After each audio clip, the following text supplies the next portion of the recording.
Hey there, Naoseiers, and welcome to Naosei Weekly, your go-to spot for the latest and greatest movie and TV updates. I'm your host, Priscilla, and I've got a sizzling lineup for you this week. So grab your popcorn, settle in, and let's spend some quality time together.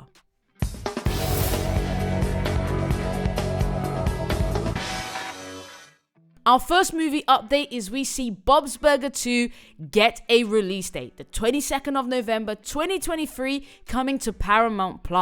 We see the two characters come back, which if you know Kenan and Kel from their original show Kenan and Kel, you'll be super excited to see them come back into our screens.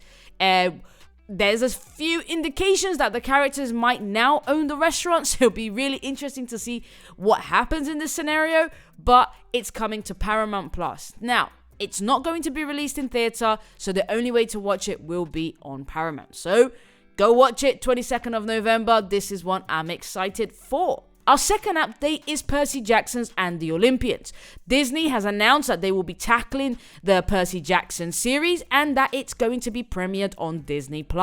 Now, a good one about this one, it's the original author of the books is coming back as a writer to make sure it goes the right way. In a few interviews, he's been very open about not liking the approach on the movies that have been made already, so we should hopefully see something a little bit better with him now being involved, and that's going to be happening on Disney+. We don't have a release date or anything like that just yet, just an announcement that it is coming with some really good characters and some really good actors behind the movie, so that is one to look out for. Now, trailers you should go check out because the movies look amazing. The first one is The Ballad of the Songbirds and Snake. So this is the prequel to Hunger Games and looks at the story of Snow and who he was and how he got to be where he is. We see Viola Davis come in as a main actor, which I'm super excited for. Love Viola Davis. And we also see Rachel Zegler, who's receiving some negative news coverage at the moment based on some of the comments that she's made about Snow White. We won't go into that. So not really interested in her per se in this movie. However, Viola Davis, Pete is also in this. So some really, really well-known actors, and the trailer does look really, really good. And that's coming out in November 2023. So nearly there, one I'm really excited for. And the other one we have is called Dream Scenario. Now, this is with Nicolas Cage, and it's a story of this really average looking guy who people keep seeing in their dreams. Now, he appears in different people's dreams in different contexts, but it's always the same guy. And then he basically starts to achieve fame because people start to recognize him on the streets. It looks like the film is going to cover his rise to fame and the struggles that come with being recognized everywhere because, you know, he's not always positive in people's dreams, but he's just your average looking Joe. Nicolas Cage in the trailer looks to be phenomenal in terms of the character that he's portraying. I don't feel like it's anything he's ever tackled before. Nicolas Cage definitely has this hero persona in most movies, and in this one, it's just this average guy, bald patch, proper dad belly. So really keen to see Nicolas in this, because maybe it might be his best one yet, completely different to what he's done before. So let's see what happens. Next, we have The Creator. Now, the trailer to this looks amazing. It's basically your modern day Terminator, where we're seeing the rises of the machine, AI, fighting against humanity, and humanity striving for its survival. Now, in the trailer, it gives away that the AI are building this huge bomb that can wipe us out, and the soldiers are given the task to go and find this weapon and basically bring it down.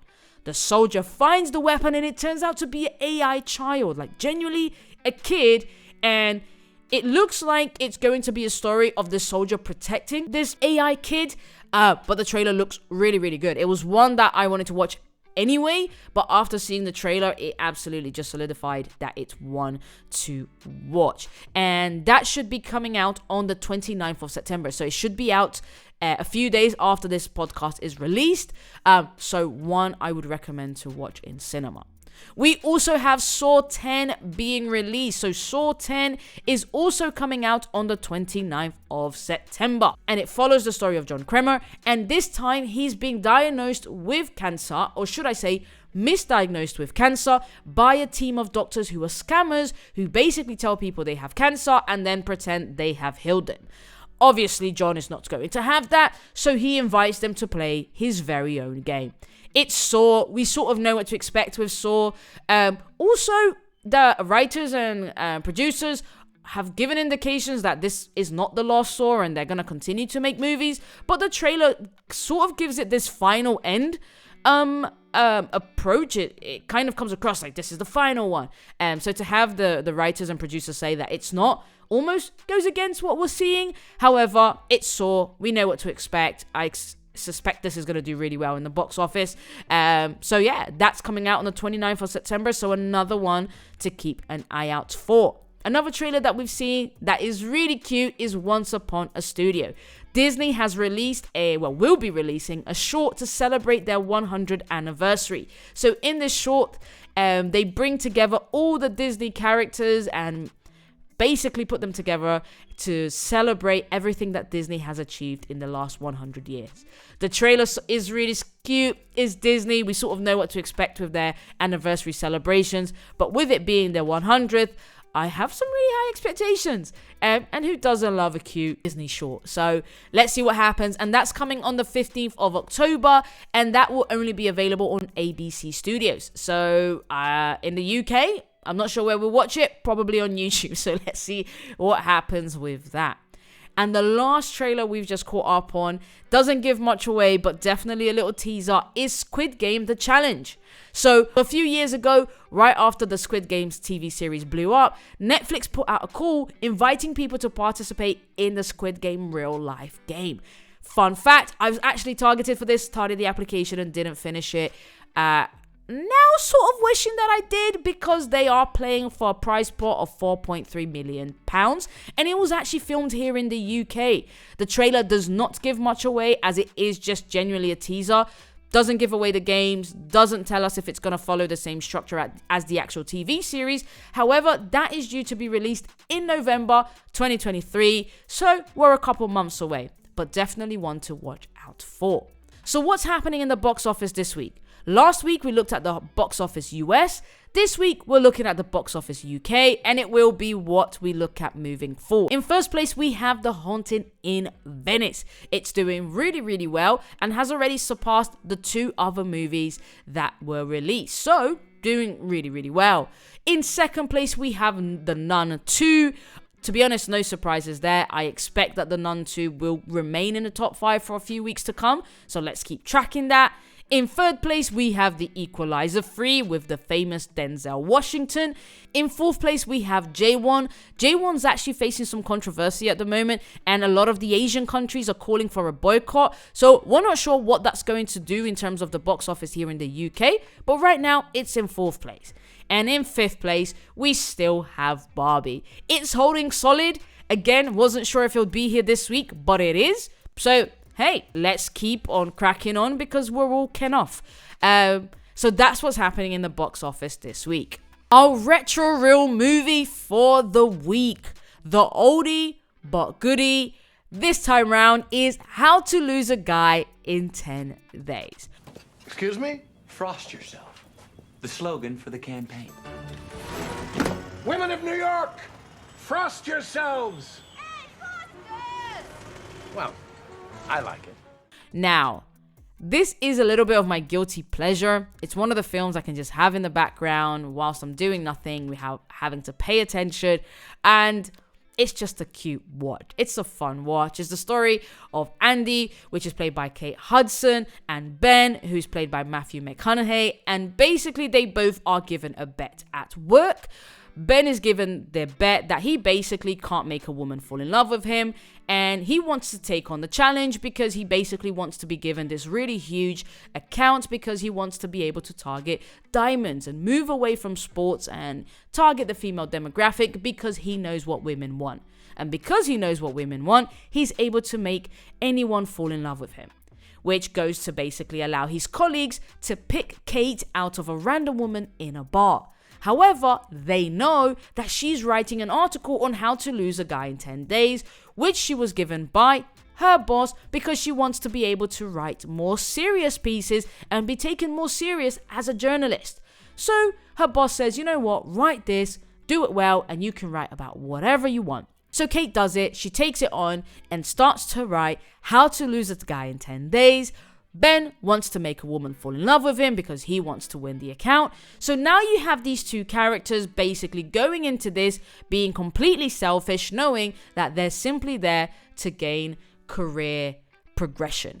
Now the film goes on to follow Kate be this needy, over-the-top woman who starts off really, really cool, but as progresses becomes what they want to say everything a man hates about a woman. She becomes clingy, she starts to talk about their future children, she calls his mom, and in every scenario, Ben obviously just battles through because he's doing something for work as well. So for him, he's willing to put up with the crazy because he needs to get the Diamond Allure account. Now, it gets to a point where Kate becomes too much and Ben just gives up on it and she's like, yes, finally it's done.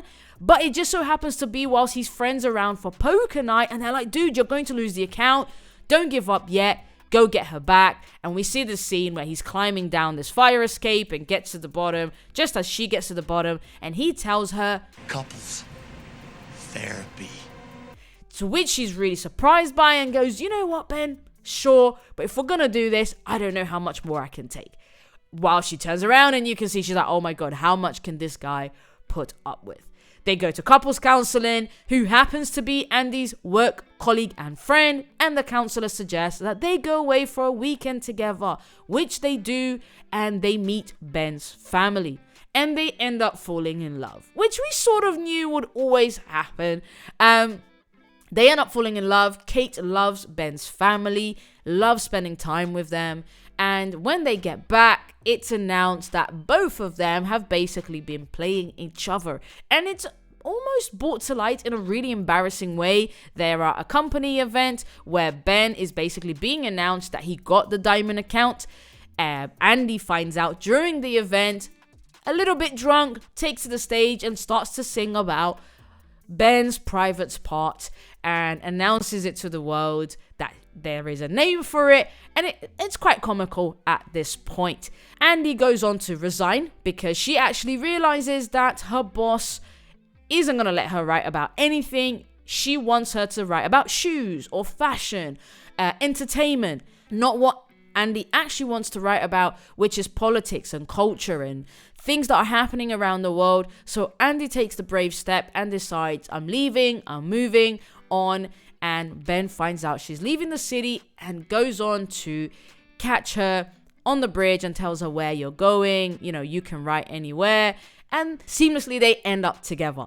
Now, look, it's a cute film. You can put it on in the background. You know, it is what it is. It's a rom-com. It's your typical, you know, Matthew McConaughey film from way back when he was only doing rom-coms. You know, Kate Hudson, again, sort of what you expect to see her in. They both done really well in this film. You know, it's not going to win any awards. It's not, you know, it's not your going down in the history as the greatest movies of all time. However, it is really fun. It is really cute. I do enjoy it. It is, like I say, my guilty pleasure. However, I had a look at some of the comments from critics and one that made me laugh, and it's a little bit harsh, and it says the only thing this movie teaches us is how to lose an audience in 10 days, which I think is a really funny comment and a play obviously on the name of the film. Look, if you've never seen it, go give it a try. If you've seen it, let me know what you think about How to Lose a Guy in 10 Days. But look, it's an easy watch, so what's there to complain about? So let's get into what we're currently watching. So as discussed last week, we're currently watching The Bear, The Other Black Girl, and we also have The Wilderness. So what's happening with The Bear this week? In episode 2, we see Cousin and Carmen get into another argument over the health and safety inspector. The health and safety inspector has changed because their original health and safety inspector has died and his wife has now taken over the business.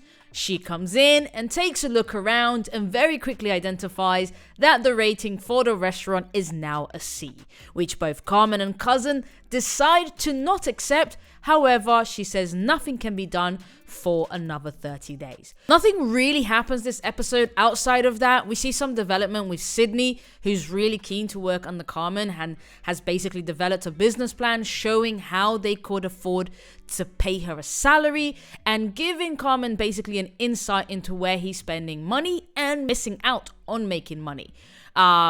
In the end of the episode, he does go on to hire Sydney, which is great. So obviously we're seeing that she will be a main character in this. And there is some conversation around who has a license, who doesn't have a license, and Sydney being a support role in assisting with the driving around to buy the materials needed to basically make the changes that were highlighted by the health inspector. So not a great deal has happened this episode, but again, we're seeing the development of this restaurant and where Carmen is hoping to take it to next. Now, we're also watching The Other Black Girl. Now, The Other Black Girl is getting more exciting. We've watched a few episodes ahead and it's really good, but for now, let's just catch up on episode 2. So in this episode, really, we're just seeing the aftermaths of what's happened, where Hazel basically threw Nella under the bus and basically made her tell this author, Colin, that she didn't like her book and thought it was basically problematic and painting black people in a bad light. Since then, she's come in and basically Hazel's like, hey girl, I don't really understand why you're upset, which further upsets Nella because she's like, you know exactly what you've done. And Hazel had basically tried to play off, oh, I'm new, you know, it wasn't the right time for me to get involved and not the right time for me to basically expose myself so early on, which Nella sort of hears out but is annoyed. She obviously doesn't want to apologize to Colin because she feels that she's right in what she said and she's just simply doing her job. However, Vera asks her and tells her to really consider her future at the company, and if she doesn't apologize, her future's basically in jeopardy. So she does go on to apologize to Colin. You can see the frustration. You can see this is something she really, really did not want to do. And you can basically just see she's doing this for the sake of her career. Later on in the episode, we see everyone be invited into a marketing meeting in which Vera takes credit for an idea previously given by Nella, in which she says, hey, I think we should do an outside sensitivity read. This will tell us if the book is perceived as Colin intends it to, and I think this protects us as a publisher. Vera basically says no and says she doesn't want to upset Colin further, however brings it up as an idea in this marketing meeting with Wagner and all the other stakeholders being a part of it. Hazel, to try and salvage the friendship, to show Nella that she has her back, stands up and says, hey Vera, great, but isn't that Nella's idea? To which Vera stands up and goes, oh my god, yes, you know, we're basically one person, of course it's her idea. And does this almost patronizing moment where she gets Nella to stand up and has everyone say well done and claps for her, which is almost worse.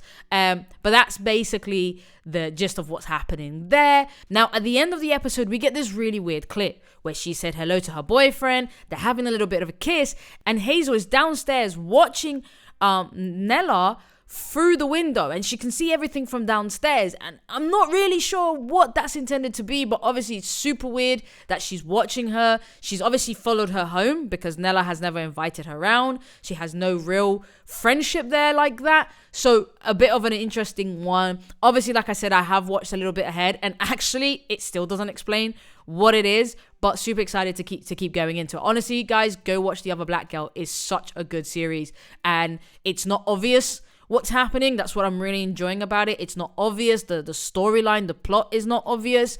And I'm really sort of trying to anticipate what's going to happen. And what I think is going to happen is never what happens. So go check it out. A really good one to watch. Now, another one we've started watching is The Wilderness, and that's out now on Amazon Prime. As a note, is also currently in the top 10 in the UK. So just a little bit more of assertion that you should go check it out. Now, the first episode is wild. I don't know what's going to come, but the first episode is wild. So you have this really young couple who basically have gotten married and then moved from the UK to the US. As a side note, not really sure on the English accent there, but you know, we move. They've moved to the US for the husband's job, and Basically, they're just really happy couple. They're in their super honeymoon stage. They're super loved up and love each other. And funnily enough, she has one of the main girl has one of the co-workers approach her and say, hey, he's eventually going to cheat. So, don't get too accustomed to this. And she makes a really sarky comment saying, oh, he's a terrible flirt and I can't cook. So don't worry, that's not going to happen to us and we're fine. The episode continues, and again, we're just seeing this couple who's really loved up, still in the honeymoon stage, sort of getting into each other whenever they can. However, as the episode progresses, he's on a work trip and comes back early for Christmas, which she's spending by herself. And while she's in the shower, she sees a message come through on his phone that says, I can't wait to have you inside me again. She sees this message and immediately sort of starts to spiral, not really understanding what's going on. And when her husband comes out of the shower, she immediately confronts him, gives him no time saying, who the hell is this? Which he immediately tries to deny and then goes on to admit it and then says it was a one-time thing. It meant nothing. And, the typical spiel, blah, blah, blah, blah, meant nothing. It was just a random one-night stand. She kicks him out and then goes on to go through the process of basically getting over him. She burns all their stuff, talks to her friend. Now, one thing to understand about this character is her mum went through exactly the same thing. So her perception of men and fidelity is already a hindered one anyway. Which basically led her to kind of starting of the show. There's this narration where she says, I was never this gal. I was never meant to fall in love, but then it changed, and this is the story of how it changed. So she really had better expectations from Will, her husband, to not be that guy. So when this happens, the first thing she doesn't do is tell her mum, because no one wants to prove their mum right? So because of that, she doesn't tell her mum. She goes to a friend who basically tells her, listen, you're hot. Don't worry about this. You've got this. Some time goes by and she takes back Will. He begs for forgiveness and tells her, listen, don't worry. It's never going to happen again. It's not what you think. She goes on to ask some questions about the girl, and he says that the girl's name is Emily. That's important to know. Girl's name is Emily, apparently works for him, and it was a one-time thing. He met her at a conference or whatever it was. I can't really remember the exact storyline that he gives her. She takes him back and he says, listen, I'm going to take you on the trip of a lifetime that you've asked for. So he books some time away, just the two of them to go away by themselves on holiday to basically rekindle the relationship. Cool. They go on holiday. They get there, they're on the countryside, and she basically starts to picture all the ways that she can kill him. She thinks about pushing him off a cliff, thinks about giving him poison, thinks about an accident in water rafting, all these things. However, what ends up happening is he actually falls off the water raft and she saves him. But while she goes to save him, she falls in, and then he ends up diving into this very sort of aggressive river and saves her. And in him saving her, she basically falls back in love with him again, or feels thankful, whatever the approach is. They end up being intimate that evening. He gets a call and leaves the room halfway through whatever they're doing. And then she goes on to follow him, only to see that he's on the call with the gal, telling her, do not call the office, whilst telling the wife it was a work call. Now, the episode progresses, and the ending of the episode is freaking wild. She's sat on her bed going through her husband's computer because clearly she doesn't trust him at this stage. She's taken him back. She doesn't trust him. So it now starts the spiral of I'm going to check on his computer, check his phone. And in doing so, she finds a video that the girl sent him whilst they were being intimate. And during the video, she asks him, are you going to leave your wife? To which he says yes, and ends the episode by him calling out the girl's name, which is Cara and not Emily. So not only has he lied and said it was a one-time thing, not only has he lied and said her name was Emily, actually her name was Cara, and he promised to leave his wife for her. So far, really, really, really great episode. They're positioning the characters really well. We're starting to understand the picture of the couple, of who they were, where they currently are, and really just this picture of this man who said, I love you, who said, it was a one-time thing, and what's happening behind that. And obviously the lies that he's telling to the other girl. And I think it's just a great episode. Also, that end scene with the mistress having a copy of the video and the wife seeing that is such a strong way to end the episode, because straight away you want to know what happens next. So it's almost like a cliffhanger on the first episode, making sure you want to see the rest of them. And that's exactly where we are with that. Now we've got our scene stealers, where we're looking at these 3 episodes and the movie that we watched and seeing if there was really any standout scenes for us. Now, The Bear, one thing that it does really, really well, which we highlighted in the last episode, is these sort of isolated moments where they're capturing what's going on in Carmen's head. And it does that again at the beginning of this episode. It's a flashback to when he was in his fancy restaurants having his training, where Chef is yelling at him, telling him he's crap, telling him he only has subpar people working for him, and whether he enjoys that. And again, you're seeing the level of pressure that he's under, and the fact that he's able to perform in such a high pressure environment whilst delivering excellent cuisine and excellent food. It captures that really, really well. And it continues to be one of my favorite things about this show. It's how they capture these moments that could be portrayed as just another random moment, but they capture it really well. The color, the way the color is done for those episodes, for those scenes, those flashbacks, is completely different to the in the moment scenes and the color for that. So it's a really great way to capture, and that's one of my favorite scenes. The other black girl, again, the first scene is also the one where they've done really well. Nella is going through Wagner and she's in a hall where you've got all these pictures of past editors, which also happen to be white, until she gets to a point where she sees the only female black editor to have worked at Wagner, and it starts talking to her saying, listen, you need to leave Wagner because you need to get out now. And it's again following the same dark, moody tone that we see in the first episode. So it's actually a really nice correlation and gives us a continuity between both episodes. And that's worked really, really, really well. And the third scene is from The Wilderness, which is the scene when the wife sees the video of her husband cheating on her and sees him in the middle of the act. It's captured that scene so well because I wasn't expecting it. So as I'm watching it, I'm like jaw dropped, like genuinely was not expecting for her to find that on his computer. So it's a really great scene. And because it ends at the end of the episode, it's a great cliffhanger that leaves the viewer wanting to see more, wanting to see what happens next.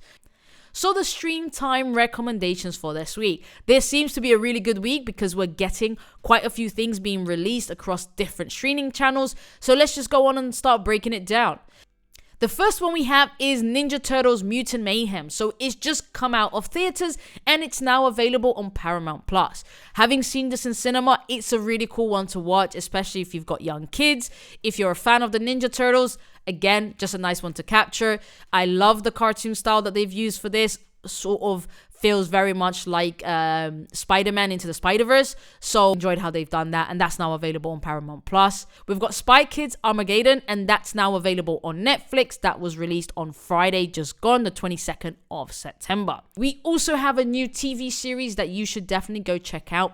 Just been released this Friday, and that is available on Peacock. So again, I know it's not a very popular one. I think you can catch that as an additional subscription on Amazon Prime.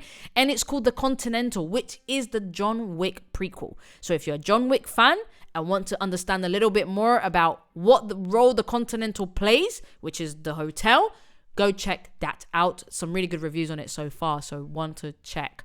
And lastly, one that's been out since March, you can go do a full binge because all the seasons are now out, is Succession. And it's actually one that I've seen a couple of seasons of, which I will at some point talk about it and we can break down the episodes one by one. But if you're looking for a really good binge, go watch Succession. It's definitely one to watch. And as you're aware, we do a weekly bonus episode of Real Good Roulette. So where we have the app, choose a film for us to watch. And this week, it's chosen Dead End. So it's one that we can catch on Prime, and we're going to watch that and go check that out.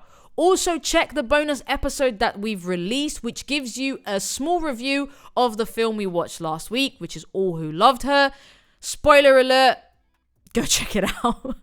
Just go watch it. But this week's Real Good Roulette is Dead End. So we'll be dropping a bonus episode in a couple of days, just talking about that as well. That's it for today, guys. Thank you for joining Naosei Weekly. Remember to hit that subscribe and like button and leave us a review if you have enjoyed the show. Until next time, ciao for now.